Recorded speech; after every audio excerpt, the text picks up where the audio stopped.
Who will be the true opposition? Or more correctly, how many will there be? Or maybe we should ask, will there be one? This is Politics as Usual. Good evening, I'm Hontiveros. Welcome to your weekly political appointment fix. Our guests, the spokesmen of 3 of the 4 opposition bets in no particular order. Former Congressman Monico Puentevella, political advisor to Senator Manny Pacquiao. He's joining us live via Zoom. Former party list Congressman Ashley Asedillo, speaking for Senator Ping Lacson and the Center's party of which he's chair, Partido Reforma. Ashley is here in the studio with us, but we're 5-7 meters apart, very safe. Of course, we're only limiting to one guest for every show in the studio. Lito Banayo, Mr. Lito Banayo, for Isko Moreno, the one-term mayor of the City of Manila, chair of Acción Democrático, joining us also live via Zoom. And I would have also introduced Attorney Barry Gutierrez, spokesperson for Vice President Leni Robredo, but Barry declined to come on the show, saying pass, and we couldn't get anyone else from the VP's office, including, among others, former Senator Bam Aquino, campaign manager for the Vice President, because they all declined. And all 3 of my guests, Lito Banayo, Monico Puentevella, and Ashley Asedillo, will try to tell us what's going to happen between now and November 15, D-Day, the last day that substitution can happen. But before we go to that discussion, just to illustrate what's going on, to do like parang a virtual tabletop exercise. We have here on the board the President, Vice President, 2 columns, and we're just going to put up these people on the board. So Ping Lacson, of course, running for President here. His running mate, Tito Soto. Isko Moreno, running for President. His running mate, Doc Willie Ong.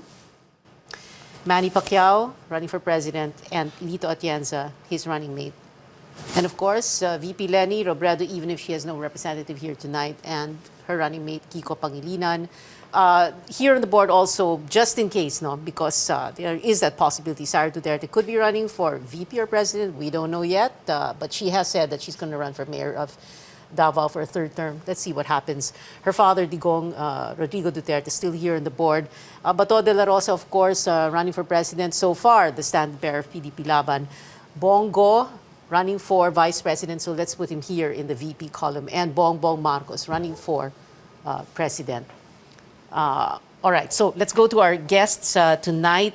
And I wanted to begin with this. A main question for everybody. And I wanted to know which one of your principals is going to be the opposition candidate. And of course, we are presupposing that isa lang ang pipiliin. Let's see, no? So let's begin with Ashley Asedillo. Is it going to be your principal? Is it going to be Ping Lacson, who will be the opposition candidate? Well, yet to be fair to the other candidates, no, my principal, Senator Lacson, has always been an independent, and he will continue to do so even if he's running for president.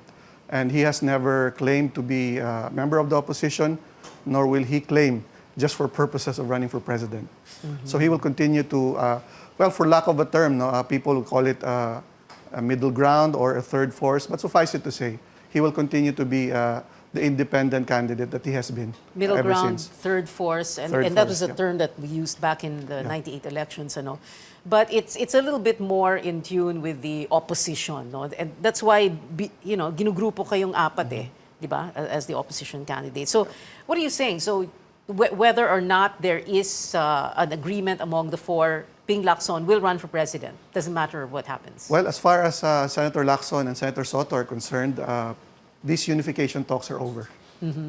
He wrote fini to that discussion already after the 2nd failed meeting with the camp of the Vice President. Ito yung second failed meeting, yung meron daw siyang may hand gesture daw si Frank Drilon. Ganun ba yun? That's correct. correct. That's the one. Although I cannot comment on that meeting because I wasn't there, so I'm not privy really to what happened. But I'm sticking by the statement of Senator Lacson on what really happened and what he thought was, were these ongoing discussions all about. All right. Let's go to Lito Banayo, who's representing Mayor Isko Moreno or Yorme. Sir Lito, is Isko Moreno going to be the opposition candidate, or, like Ashley was saying, whatever happens, Isko is going to run for president? Well, unang-una, Pia, ang problema nasa ating political system. Wala talagang defined political parties, whether you're administration or opposition. That is the flaw in the 1987 Constitution. No? Kanya, over the years, we've had so many candidates running for president. There was a time, 8 yata, 7, ngayon parang 6, I don't know. No? Kasi nga, hindi defined, hindi pareho ng sa ibang bansa na merong Republican, Democrat, so kung sino yung party in power, opposition yung kabila.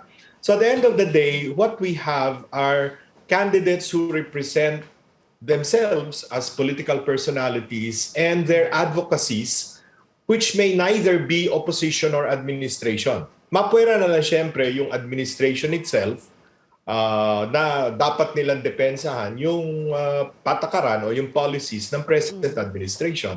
But everybody else has have their own advocacies, have their own platforms, and have their own political personalities heading the pack, whether as president or vice president. Yeah. So that inherent flaw that unfortunately or fortunately for many different political personalities, we never have ever corrected, Sir Lito. How is that going to play into the decision of Isko Moreno? In other words, no matter what happens dito sa unity talks na to, whether tapos na siya or ongoing or may pag-asa pa dahil may November 15 pa tayo, tatakbo pa rin siya talagang para sa pagka-presidente, no matter what happens. Yes, no matter what happens, Isko Moreno will run for president and so will Doc Willie Ong as his vice president. All right, let's go first to Monico Puentevella. Sir, your principal, Manny Pacquiao, is he going to be the opposition candidate, or, as Ashley Asadillo here and Lito Banayo also on Zoom said, tuloy pa rin ang kandidatura ni Manny Pacquiao no matter what happens in talks, whether or not they're failed or are still going on? Thank you very much, Pia, at mayong gabi sa tanan. Good evening, ladies and gentlemen. The senator has always been bent on running, and he has even said that anything can happen until November 15, but he has always maintained that he will run for president. Even before, for the last 2 years, he has been preparing for this. However, like a good gentleman, we have been talking also with the other candidates, because Senator Pacquiao has always wanted to have a unifying opposition, a united opposition. And anything, we still have a month to go, but the senator will run for president, come what may, because he knows what he wants, and he has always been prepared for this.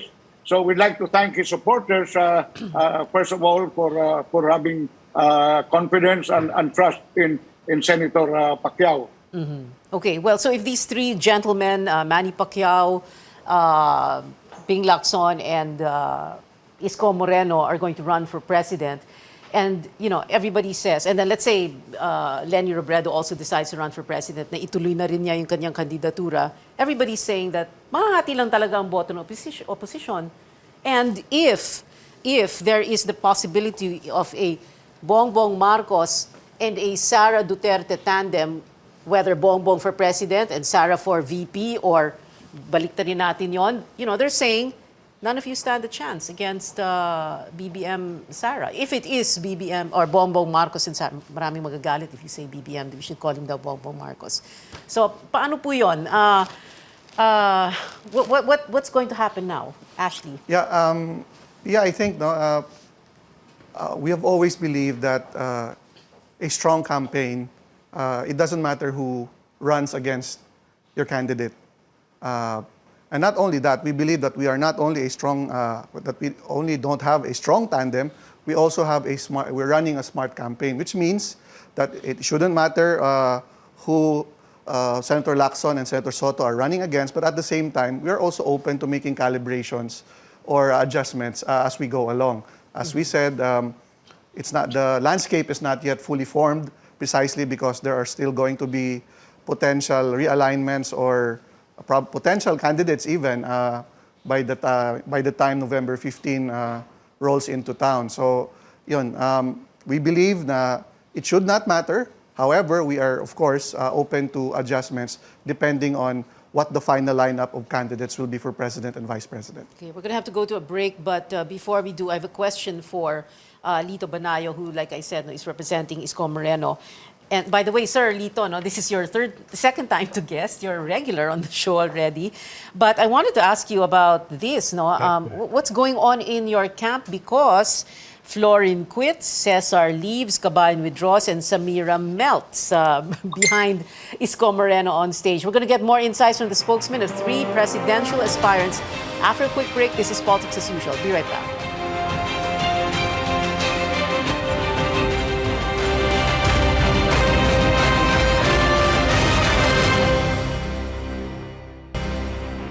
Welcome back. Still with us, spokesman of 3 opposition bets, Monico Puentevella speaking for Senator Manny Pacquiao, Ashley Asedillo for Senator Ping Lacson, and Lito Banayo for Isko Moreno. Sir Lito Banayo, can you respond to that question very briefly, and then let's talk about the BBM-Sara, Sara-BBM tandem, possible tandem. Lito Banayo, sir? Well, si Cesar Chavez was the chief of staff of the mayor of the city of Manila. No, pagkatapos, he was offered a very good job as, I think, vice president of Manila Broadcasting Corporation. No, so, syempre, hindi naman para harangan mo yung career growth ng tao. No? So, nung nagpaalam siya kay Mayor Isko, at kaharap din naman ako nung nag-usap na gano'n, so sinabi namin good luck, it's a good career move. No? Okay.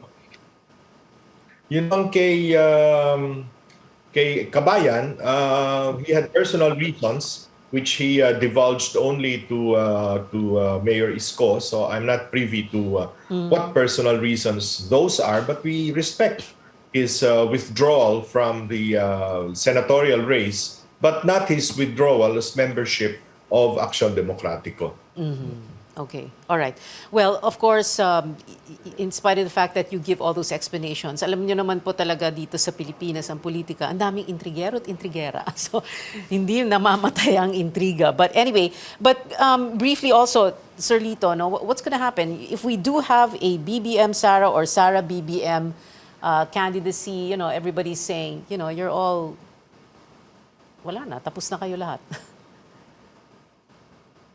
Well, para sa amin, bahala na sila. No? Kung gusto nila magsama, gusto nilang kumandidato si BBM o gusto kumandidato ni Sara Duterte, no? That's their privilege and that's their right. No? Kung gusto ni Ferdinand Marcos Jr., well, he's already a candidate for president. Yes, okay lang, no? So, laban-laban na lamang. Yeah, okay. Matira matibay. Yep. All right. And I'm sure ganun din ang sasabihin ni Sir Monico. Hindi po ba? Bahala sila kung gusto nilang tumakbo. Ganun. You know, Pia and gentlemen, when Senator Pacquiao filed his candidacy, he already knows what to expect. He knows the direction, and he has decided to run for it. You know, no matter who are running, it does not matter because he is running on his strength, on his platform. He knows what he wants to do, and if elected, he knows where to go and what to do. So he doesn't really care who is going to run against him or whether this candidate or that candidate will go in a tandem. You know, it's we will really know by November 15 of the midnight, and whatever happens, Senator Pacquiao is already ready. He will run on his own strength, and he knows where he's going. So no matter what, whoever it is, mukhang ready na si Senator Pacquiao, Pia. I love how you three gentlemen answered the question because you're saying, no, wala naman kaming pakialam dyan. Bahala na sila. Bahala na kayo dyan. Parang ganon. And then si Sir Monico, not even mentioning the name. But it's interesting, this whole issue about the name. No? BBM, Bongbong Marcos, Ferdinand Marcos Jr. After all, he is his father's namesake and junior. Anyway, a lot of people are saying, one glaring, proof or, proof perhaps that you really should be together. Pero siguro hanggang ngayon, hindi pa talaga tinadhana. Yung mga senatorial candidates ninyo, para bang you're choosing from the same pool? Para bang pinag-aagawan nyo? Or, of course, a nice way of putting it is guest candidate, So can you address that issue na magkakapareho lang naman yung mga kandidato nyo sa Senado. Ano yun? Di ba, Ashley? Yeah, Pia, first of all, we'd like to clarify that the tandem of Senator Lacson and Senator Soto potentially will be putting together the largest alliance or coalition. So you're talking about Partido Reforma, NUP, and the Nationalist People's Coalition, led respectively by Senators Lacson, Secretary Puno, and Senator Soto. Now, most of the discussions with the members of the slate happen on a one-to-one basis. And we really don't know who they talk to after we've spoken to them. And we're actually not mindful of who they've spoken to because prior to the filing, nothing was final. And even after the filing, nothing was still final precisely because, decisions have to be made also at the party level, even from within our own coalition or alliance. So you're talking about three entities that need to sort out things from within their own parties. So eventually, kaya nagkakaroon ng ganyan. Kasi eventually after two of our principals spoken to these senatorial candidates, they also will be going to the other parties. And we understand that because they're trying to increase their chances of winning. And but we're just happy that so far, we have the most solid slate, no? And in fact, we have a slate of 14 senatorial candidates. So solid, it went over 12. Yeah, Sir you could say that. Sir Lito Banayo?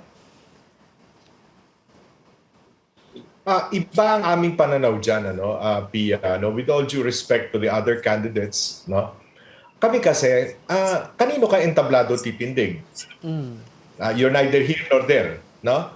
Okay, we understand the dynamics, na may mga senador na either re-electionist o balik senador na syempre on their own merit, regardless of whether they are supporting or not supporting any presidential candidate, mananalo sila o llamado sila sa labanan. But we would rather have a group of senators na naniniwala sa aming paninindigan, titindig sa aming entablado at susuportahan ng aming Pangulo at Vice President. Hindi yung okay lang ito, okay dito, okay doon. No? To us, that ayaw namin ng ganon. No? Hindi, pareho nung nangyari noong 2016. Halimbawa, si Grace po had 12 candidates for senator, pero nung nakikita nilang lamang na si Duterte, yung mga iba niyang kasamahang senador, mapuwera siguro si Isko Moreno, iniwan na siya. Nagpunta na sa kung kani-kaninong entablado. Hindi yata tama yung ganong klaseng kultura sa politika.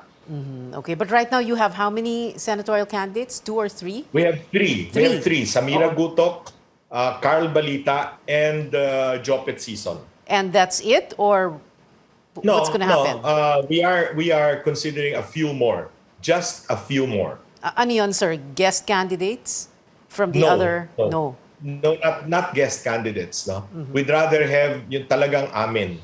Regardless of whether sikat sila o hindi sila sikat. No? Okay. Ganun ang aming paninindigan. And ang pagpipilian nyo yung mga hindi pa napili ng ibang mga slates? Ng ibang mga candidates? Not necessarily. For all you know, merong mga nandoon na sa slate ng ibang kandidato pero sa tingin nila, mas gusto nila sumama kay Isko kaysa dun sa unang nang hikayat sa kanila. Those are Oh, all possibilities. wow, intriga yan. See, who are you referring to, Sir Lito?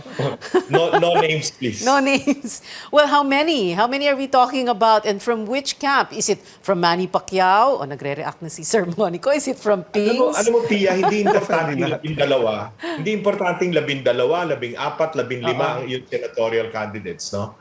Kasi ang boto ng tao sa senador, hiwalay sa boto niya sa presidente at vice-presidente. In the same way, na yung bumoboto sa isang governor o city mayor, kursunada niya yon, miski na dynasty yung mayor na yon, pero pagdating sa presidente, vice-presidente, may sarili siyang kursunadang binoboto. I've learned that through several presidential campaigns. Okay. Sir Monico, what about you? What do you think? With all due respect to our other friends tonight on your show, Pia, you know, our group of Senator Pacquiao with Vito Atienza as Vice President, you can call our group May Pinagsamahan. You see, si Senator Pacquiao has been blessed to be in Congress for some time and also in the Senate. So yung mga kaibigan niya, close to him, that he has befriended all through these years, ang sinama namin. And, you know, I have to also say that if you talk about diversity or diverse company, kami ang bigla na binigay namin ang lineup even with Nery Colmenares. While the other groups are still deciding and arguing and debating, kami kinuha namin kagad ang isang labor leader at of course ang ating kagalang-galang na Congressman Nery Colmenares na pinag-arguhan doon sa ibang partido. You see, manotice mo maski pag-filing, ang unang nag-file kagad is Senator Pacquiao. And that is designed to some people, some analysts, of being decisive, which is a factor for leaders. You know, are you decided right away or hanggang November 15 ka pa magsa-substitute or are you going to file up to the last October 8 filing or decided ka na? That's why to some people, analysts, the leadership factor would be decisiveness. Are you decided? Laban ka ba? Or you know, ganon. So kung decided ka, laban. That is one trait of a good leader. No matter what, decided ka ba? Laban. Oh, don't look at your enemies or your opponents or your other adversaries. If you're decided and you think you can do good for the Filipino people, go ahead, file. Okay. That's why the tandem of Lito Atienza and Senator Pacquiao are good because they both have been in Senate. They are in Congress for a while. Yeah, pampagulo talaga yung substitution. You know, we only have a minute left. I wasn't able to go to a break anymore. The discussion was so interesting. So the final question, and you're going to have to put everything in here. Laban talaga. Sorry, not that one. No? Will you ever get together or you just want to keep the entire country in suspended animation until November 15? And what is your fearless forecast for November 15? Let's begin first with Sir Monico Puentevella. Sir. I would like to put the televiewers, our good audience, to think of this. Sa Mindanao, 14.5 million voters. That is the turf of Sara and Senator Pacquiao. In the Visayas, another 14.5 million voters, a total of about 29 million or 30. Pacquiao is the only genuine Bisaya from Cebu and from Jensan. So you can already analyze why Pacquiao is hell-bent on running. Sa Luzon, you have about 30 million voters. Pag-awayan yan ng 5 o 6. If Sara runs, that will be 6 who will fight it over in Luzon. Kung 5 lang, sila. So you have to analyze that. That's why Pacquiao is really determined to run because he has already studied. And you have to understand, with all due respect to the watchers, 5 million voters are A and B. Section A and B of our population. CDE is 60 million people. That is where we are prioritizing. Aside from everywhere, we're going to ask for vote. But yan ang facts of the case. Okay, nag-overtime na tayo sa laban. Sir Lito Banayo, your brief final word, sir.